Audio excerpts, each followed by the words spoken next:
Have you ever considered how a prohibition on the sale of shares in property could affect an entire city's population? In the heart of India, the citizens of Chandigarh grapple with profound financial challenges stemming from such a prohibition. Imagine owning a house, yet being unable to sell your share in it. Imagine having a valuable asset, yet being unable to liquidate it to fund your child's higher education. But the struggles don't end there.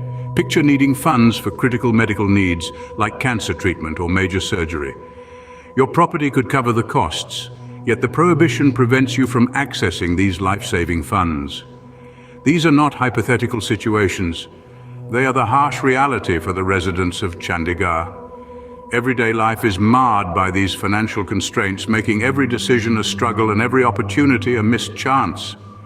These are just a few examples of the struggles faced by the people of Chandigarh due to this prohibition.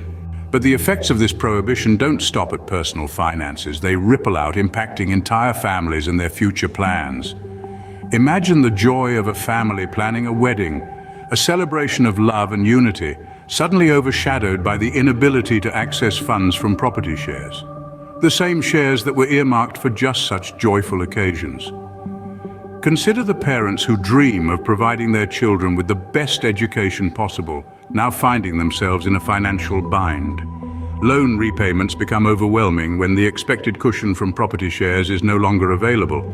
And let's not forget the children promised a secure future funded by the sale of part of the family property. The aspirations of young lives are now stifled, their futures uncertain. The prohibition on property share sales is not just about finances, it's about the hopes and dreams of families.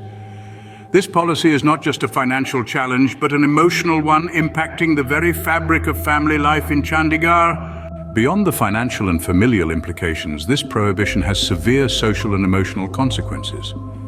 The prohibition on property share sales not only puts a strain on families financially, it also exacerbates rifts between family members, leading to estranged relations.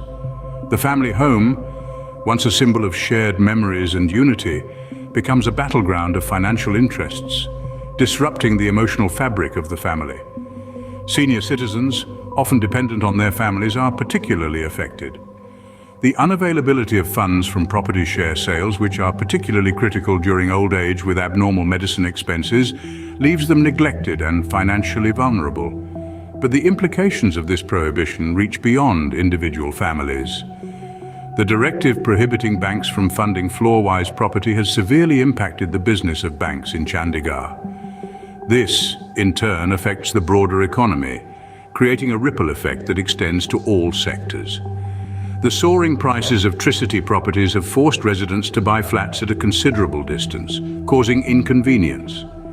This change not only affects the daily commute, but also disrupts the social fabric of the community as families are uprooted from their familiar surroundings. Amidst all this, the indifference of the Chandigarh administration is glaringly apparent. The failure to withdraw the interim draconian order exacerbates the citizens' suffering. In desperate circumstances, some residents facing medical problems and financial stress are even contemplating euthanasia as a way out of their predicament.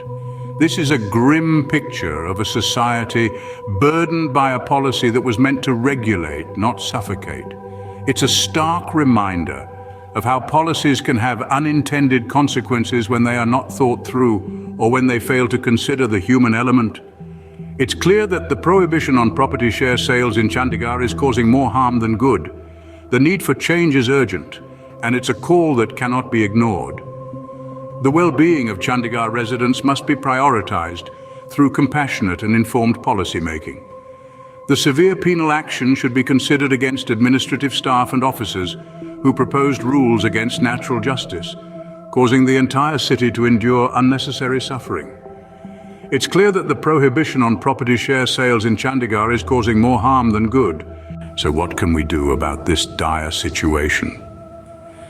It's high time we recognize the urgency of this predicament. There's an immediate need for government intervention to address these deep-seated issues. The restrictive measures that inhibit the sale of property shares need to be reconsidered, and swiftly so. We must not forget that these measures are not just policies on paper. They have real, tangible impacts on the citizens of Chandigarh.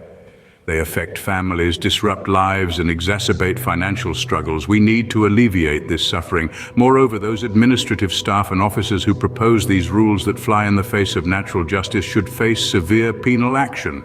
Their decisions have caused a city to endure unnecessary suffering.